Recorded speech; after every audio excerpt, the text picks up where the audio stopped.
Hi everyone, thanks for visiting my channel Crocheting Around My Kitchen Table. Please be sure to like, subscribe, and turn on those notifications so you know when I upload a new video tutorial. This video tutorial I revisited my mini wreath pattern and made it even smaller, so I'm calling it the mini wreath pattern. For this project you will need any worsted weight yarn of choice. I will be using Red Heart Super Saver in Aruba C. You will need a size H or 5mm crochet hook. You will need a round circular item to crochet around, approximately 2 inches in diameter. I'm using these unfinished wooden rings.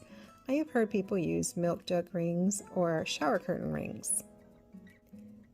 You will need any embellishments of choice to decorate your mini wreath. Also, anything that you will need to attach them to the wreath itself. You will also need a stitch marker of your choice. An optional item is the keychain to attach to the keychain loop. And lastly, you will need a needle and a pair of scissors. So let's get started. I've gone ahead and threaded these button type embellishments onto the yarn prior to crocheting. I'm just going to crochet around them and then glue them at the end of the project.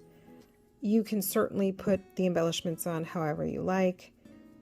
Even some that don't come with the button shank have to be placed after the crocheting, of course, is finished.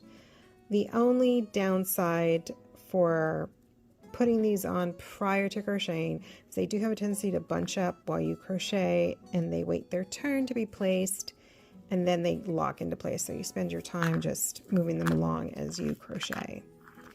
Now, you do have to be mindful as well of the position of these button type shanks if you're going to put it on prior to crocheting. For instance, if they're going to be placed at the top, if you say this is the top of the wreath, then they have to be put onto the thread in the upright position, just like these sunglasses are.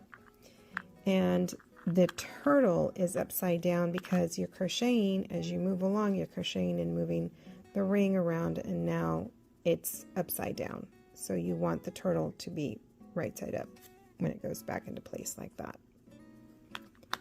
Once again, you can place these embellishments however you like.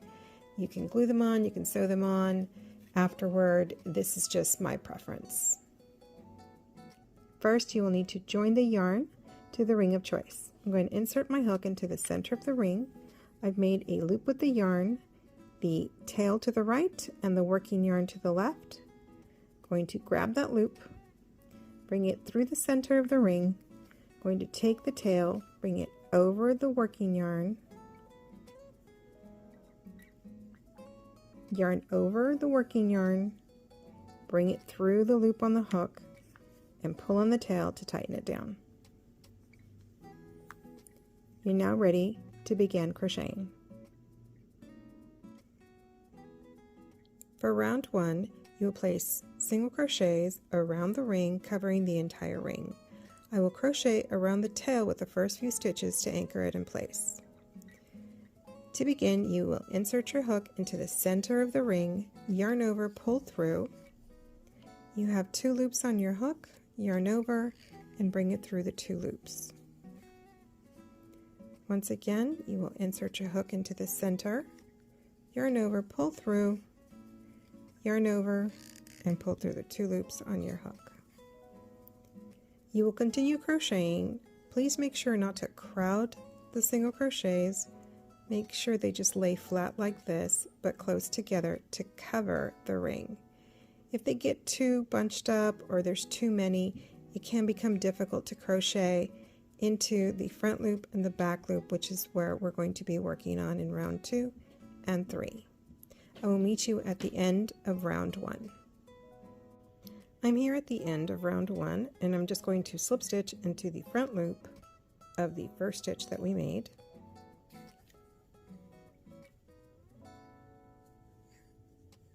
And that ends round 1. Before beginning round 2, I'm going to use my stitch marker to mark the back of the slip stitch that we made, the back of that V,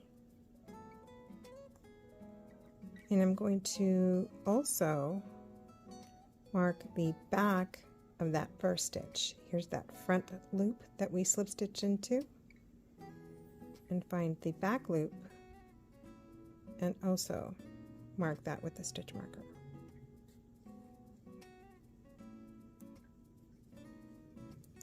And now I'm ready to begin round 2. To begin round 2, you will chain 4. 1, 2, 3, 4. Place one slip stitch into the front loop only of the next stitch. Once again, you're going to chain 4. 1, 2, 3, 4, and slip stitch right into the front loop of the next stitch.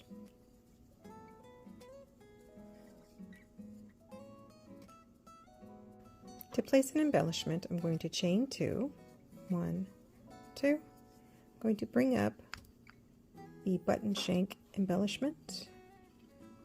Once again, you don't have to do this. This is just my preference. And to finish the chain 4, I'm just going to flip the sunglasses to where the button shank is facing me, and then finish the other 2 chains. I'm going to slip stitch right into the next stitch over and finish my repeat. You can always fix these and glue them into place at the end. You will repeat that pattern of chain 4 and slip stitching into the front loop only of each stitch around to the very end to the last stitch. I will meet you at the end of round 2. I'm here at the end of round 2, and I'm going to chain 4, 1, 2, 3, and 4. I'm going to slip stitch in the front loop only of the last stitch of round 1.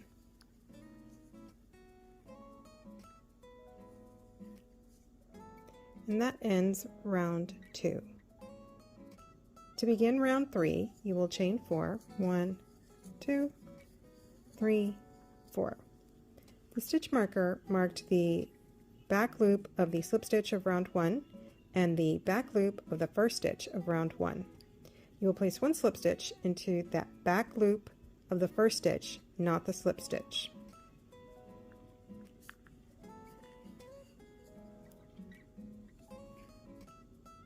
You will chain 4, 1, 2, 3, 4, and slip stitch into the next back loop of the first round.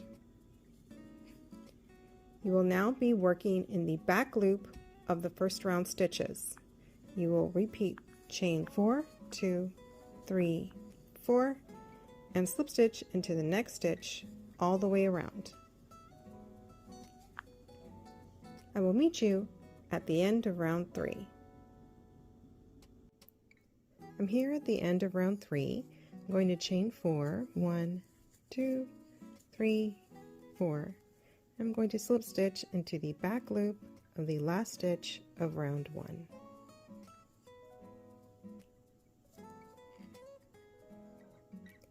Now to close round 3, I'm going to slip stitch into the back loop of the slip stitch of the first round and the back loop of the first stitch of the first round.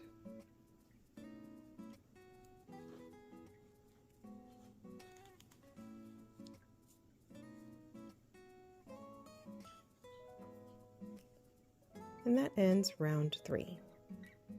We're now going to make the keychain loop.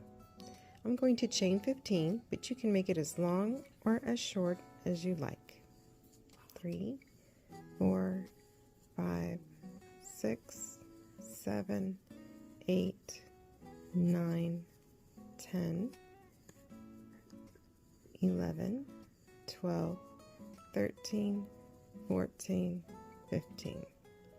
Now I'm going to move this chain, bending it to the right and placing my hook, making sure that this chain lays flat towards me. If you can see how it's laying those beautiful V-stitches towards me. Moving my hook to the right, bending the keychain loop to the right, and I'm going to place it where the stitch marker is. there's those 2 back loops that we had from the first round that we marked with the stitch marker. I'm just going to go right into the same place and make 1 slip stitch, bringing it through the loop on my hook.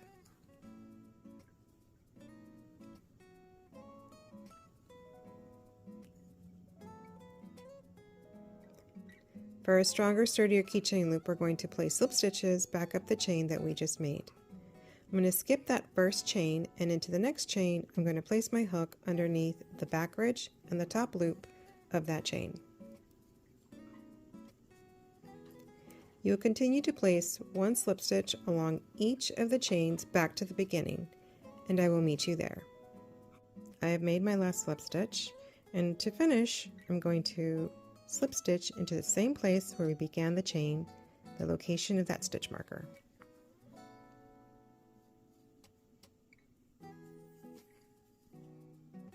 I'm just going to fasten off and trim the tail.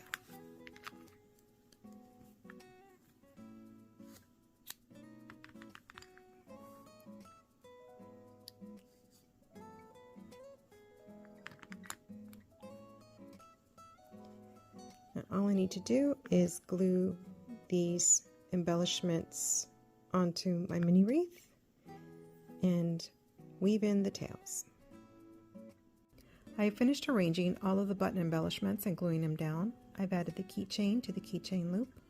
I think this turned out really cute and would make a great gift for a teacher at the end of the year to say, "Here, have a great summer." With the finished product being approximately 3 to 4 inches, depending on your yarn, this makes a great gift for any season or for any reason. This would make an ideal gift for Memorial Day, July the 4th, or Veterans Day. This has been my video tutorial for the Mini-Wreath pattern. Thanks again for visiting my channel, Crocheting Around My Kitchen Table. Please be sure to like, subscribe, and turn on those notifications so you know when I upload a new video tutorial. Thanks again for watching.